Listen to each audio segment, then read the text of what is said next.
Hi, Ben here, and welcome back to the workshop for the very first Work in Progress Wednesday in 2021.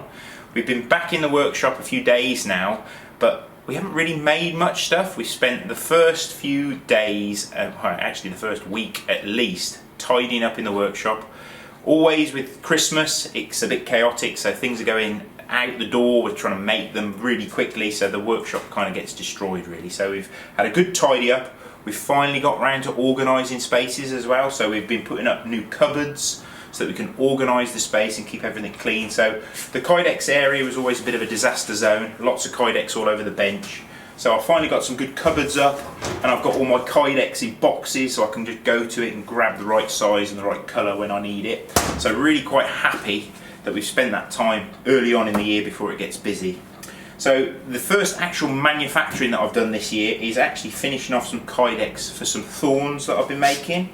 And a few people have asked us, because we now make these in 3 different steel types, and a few people were asking about the relevant steels and the pros and cons, so I thought it'd be a good time for you to actually see those steels before they go out the door. So first of all, this one in this orange Kydex. This one's a little Thorn, and this is in AEB-L steel. So this is a stainless steel, and we've been using this for mostly the bigger tools, so the parangs and the woodlanders and things like that. Now AEB-L is a steel that's made out in Germany, and it was traditionally used for razor blades, so you can kind of imagine the kind of properties that it's going to have. It will hold a very good edge, it's very good around water. I've found that it's actually even better than some of the other stainlesses around salt water and things like that. It's slightly easier to sharpen, I feel, especially when I'm working with it on the grinder. It's got slightly less wear resistance than other stainless steels. Even though it's a tougher steel, it will hold that edge when you're using it out in the field. But when it comes to sharpening, I've found that it's actually a little bit easier to sharpen. So that one's in AEB-L. That one's really nice. And then we've got them in RWL34. So this is a steel that's made out in Sweden. This again is a really nice stainless steel, very fine grain. I've been using this for years and really like how it feels, how it works. It's great for sort of woodcraft tools, things like that, because it's got a very, very fine edge.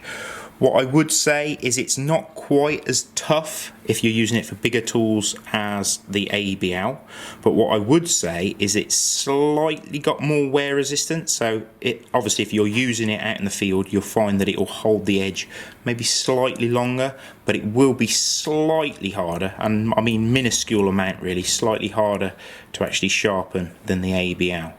So that's the RWL34 that we've always offered the Thorns in. And then finally, made by the same manufacturer as the RWL34, because that's made by a company called Damasteel out in Sweden, this is a Thorn that's made out of their Damasteel. So this is their actual stainless Damascus. So this is made from 2 steels. That's why you get this sort of different grain effect when you etch it. So it's made from the RWL34, and it's also made from PMC27. Now, the reason why you make it out of 2 different steels when you're making Damascus is when you etch it, you need those 2 different steels to react differently in the etching solution, so that you get that grain to sort of reveal.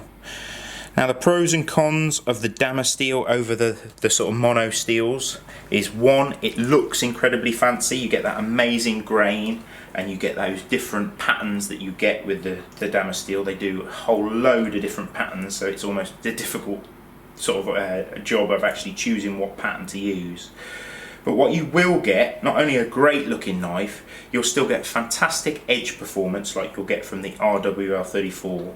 But if you're going to be using it around food and things like that, because you've got those 2 different steels, when you etch it, you're almost left with a sort of microscopic serrated edge.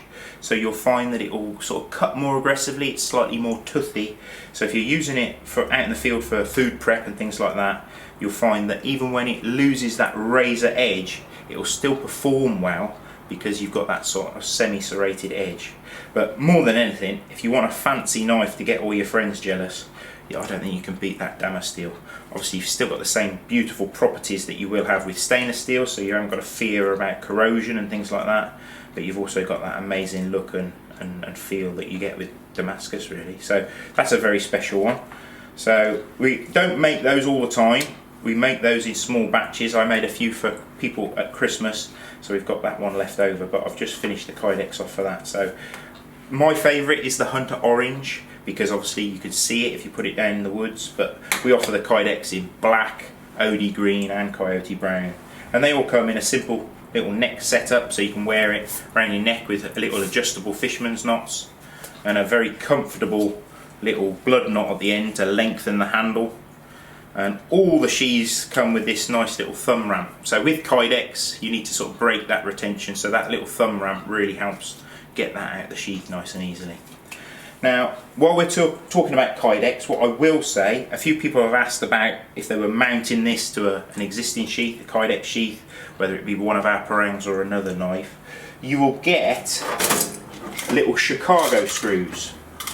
So these are sort of like a two-part fixing. You get a post and then you get a screw, either with a Phillips or a posi head screw on it.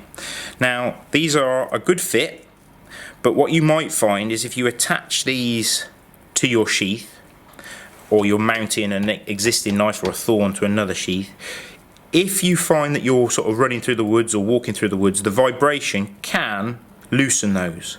So what I would say is, when you're happy with the setup, whether you're buying a tool from us or retrofitting it, once you're happy with how it fits on your belt system, what I would say is it's worth putting something on those threads to prevent them sort of rattling loose. If you want something really simple, a little bit of PTFE tape around it so that you can still undo it easily, but it just tightens it up a little bit. Or if you're absolutely certain that you're never going to really want to remove it in a hurry, a little bit of thread lock will just lock those in place. So hopefully that will help you sort of prevent you losing any of these components when you're out in the woods.